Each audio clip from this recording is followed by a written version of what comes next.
morí. Sí, esa es la única manera de empezar esta historia. Por extraño que parezca, fue en ese momento, cuando mi corazón dejó de latir y la oscuridad me envolvió, que mi vida, finalmente, empezó a tener sentido. Yo, Mateo Ramírez, un pastor de 52 años que siempre tenía las respuestas a la vista, me encontré de repente ante la mayor de las preguntas, la que me consumía por dentro, un secreto que nunca me había atrevido a confesar. ¿Por qué Dios permite el dolor? Y la respuesta no llegó en 1900 palabras, sino en una experiencia que me desgarró el alma y la reconstruyó, pieza por pieza. Mi vida transcurría en el vibrante barrio de Coyoacán, en la Ciudad de México, un lugar donde el sonido de los vendedores de tamales y las risas de los niños se mezclaban con el aroma a café y canela que llenaba mi hogar cada mañana. Las coloridas paredes de las casas parecían gritar vida, un marcado contraste con el gris opresivo que se cernía sobre mi cuerpo, devorándome lentamente. Mi rutina, antes un ancla de seguridad y fe, ahora era un doloroso recordatorio del tiempo que no tenía. Me despertaba temprano para orar, sintiendo el sol salir por la ventana, y luego me dedicaba a los estudios bíblicos y a preparar sermones que la gente elogiaba, llamándome un pilar de fortaleza. Sin embargo, tras la fachada de un hombre de fe inquebrantable, la angustia me corroía.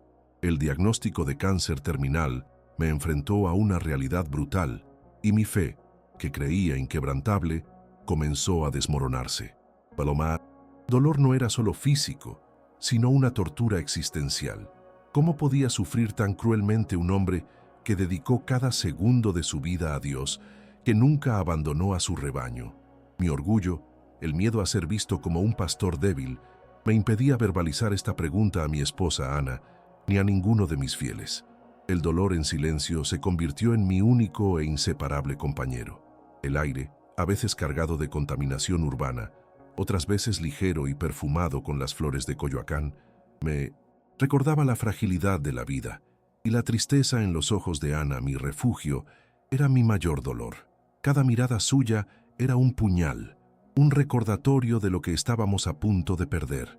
Mi vida consistía en visitas a los fieles, quienes me pedían una palabra de consuelo, sin saber que el propio pastor estaba perdido en un desierto de dudas y en largas noches de insomnio, luchando contra mi propio ego. Yo era el hombre que tenía todas las respuestas, excepto la pregunta más importante: ¿por qué yo? Y fue en este laberinto de angustia que la respuesta, de una manera que jamás imaginé, finalmente llegó. El dolor se intensificó, un fuego que me consumía los huesos de adentro hacia afuera. El pitido rítmico de las máquinas del hospital, antes un sonido irritante y monótono, se convirtió en una melodía de alarma, un coro de agonía que anunciaba lo inevitable. El aire de la habitación, ya tenue, pareció agotarse por completo, y mis pulmones luchaban por una última y desesperada bocanada de aire. Sentí que mi fuerza vital se escapaba de mí, como una vela apagada por un fuerte viento. El dolor, antes una presencia aplastante, se desvaneció de repente, dejando un vacío aterradoramente pacífico. Fue en ese momento que ocurrió algo imposible. Me envolvió un océano de oscuridad, una especie de vacío silencioso, y de repente me encontré flotando sobre la cama del hospital. Miré hacia abajo y vi mi propio cuerpo, pálido e inerte, rodeado de médicos y enfermeras frenéticos. Podía oír sus gritos apagados y el sonido estridente e incesante de las máquinas, pero todo parecía distante e insignificante, como si estuviera viendo una película. La escena era un caos absoluto, pero yo estaba en completa paz. El dolor, la angustia, el miedo a la muerte, todo se había desvanecido. La oscuridad inicial dio paso a una sensación de ligereza y paz que nunca antes había experimentado. Era como si mi espíritu se hubiera liberado de una prisión de carne y hueso, de un cuerpo que me había traicionado y consumido. Observé la desesperación en los ojos de Ana mientras sostenía mi mano sin vida, y mi corazón, o lo que quedaba de él, se rompió. Quise gritar, decirle que estaba allí, que estaba bien, que el dolor se había ido, pero mi voz se había apagado. Era solo un testigo invisible de mi propia muerte, flotando en un estado de pura libertad y serenidad. De repente, una luz intensa, más brillante que 1000 soles, se materializó ante mí. No era cegadora, sino cálida y envolvente, como el abrazo de una madre. Cada partícula de mi ser se llenó de esta luminosidad, y el vacío que sentía se llenó de una oleada de amor tan profunda que me fue imposible no llorar. Las lágrimas no eran de tristeza, sino de un alivio inmenso, como si por fin hubiera llegado a casa después de un largo y agotador viaje. En el centro de la luz se reveló una figura de innegable majestuosidad. Sus ojos, que reflejaban un amor puro e infinito, me miraron y supe, sin necesidad de palabras, que era Jesús. Su presencia era la definición misma de paz, la encarnación de todo lo que había predicado toda mi vida. Sentí que mi alma se inclinaba en adoración, no por deber, sino por un impulso irresistible. Él era mi Señor, la fuente de toda vida y de todo amor.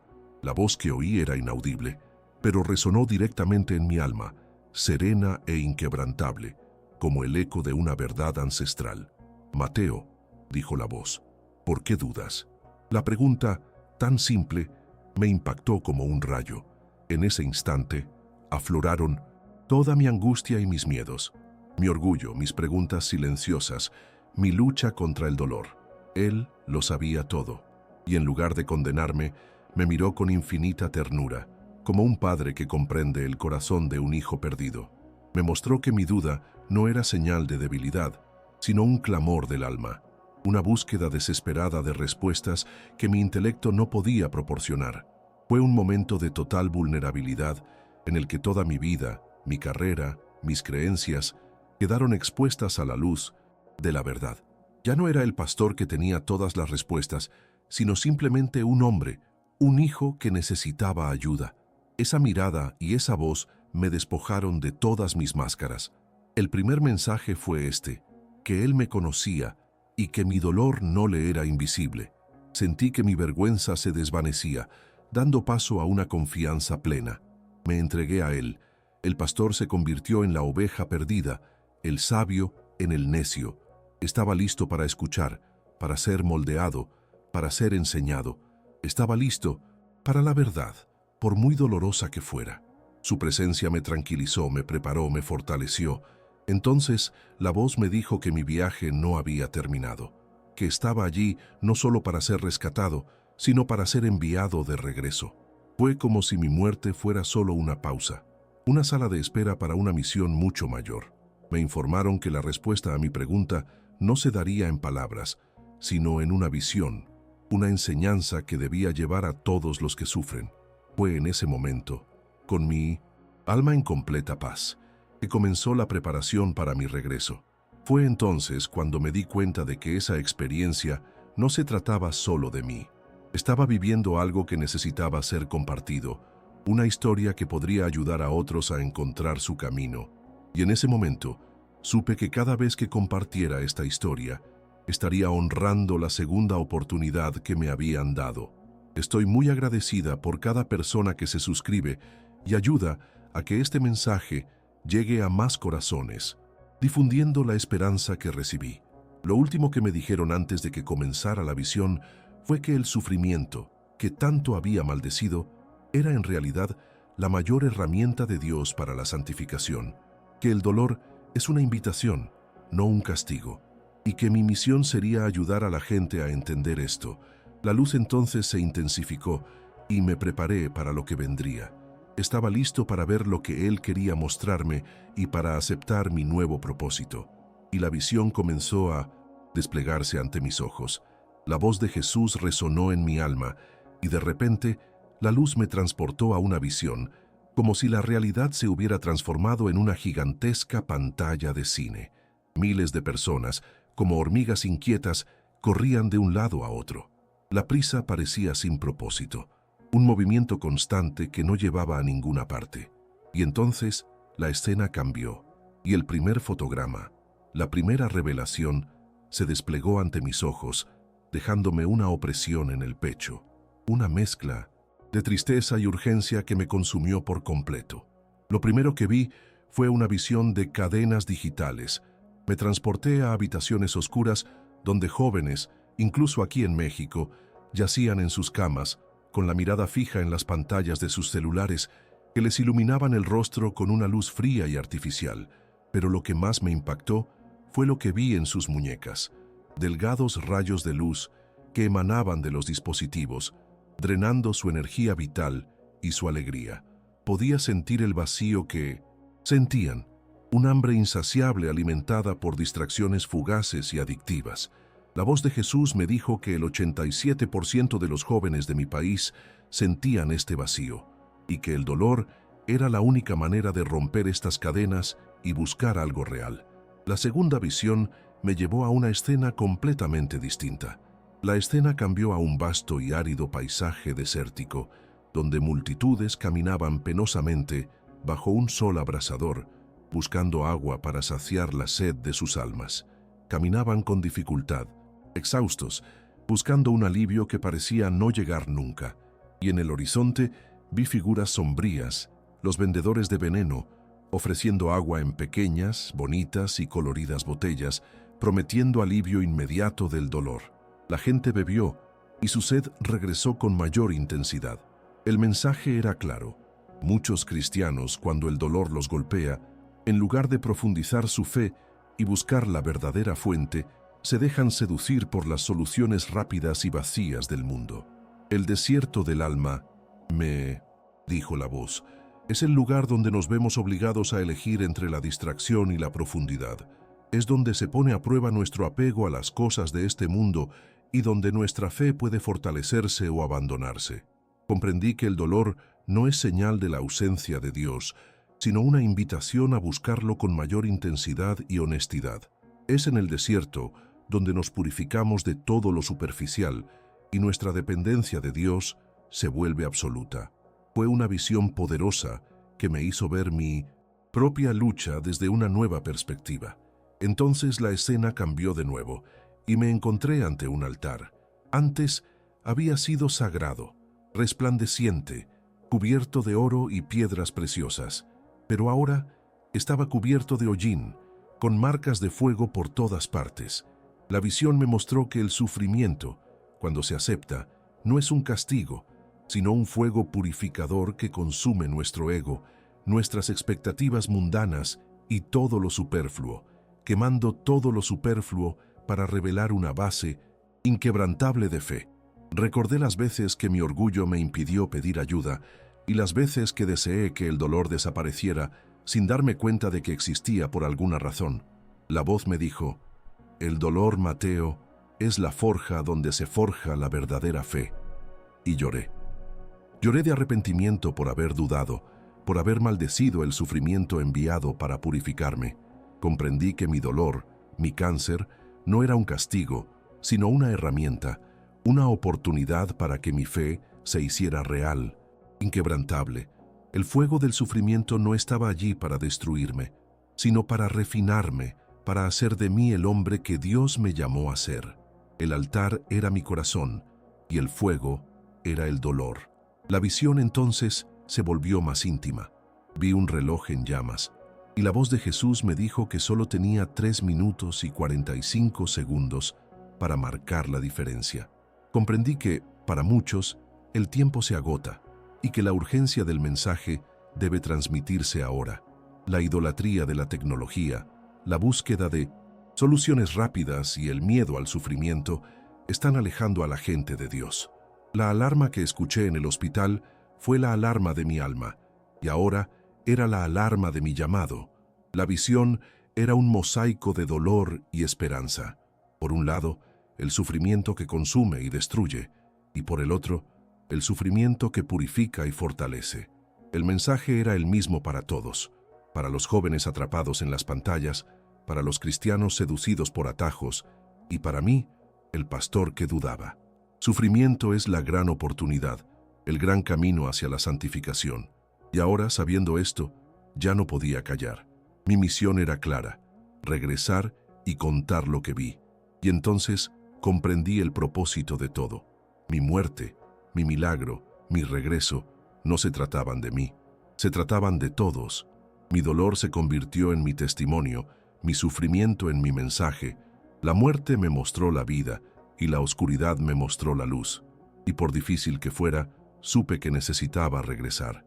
Y en ese momento, mi misión se sintió como el mayor regalo de todos. Era hora de regresar y de vivir. No quería regresar.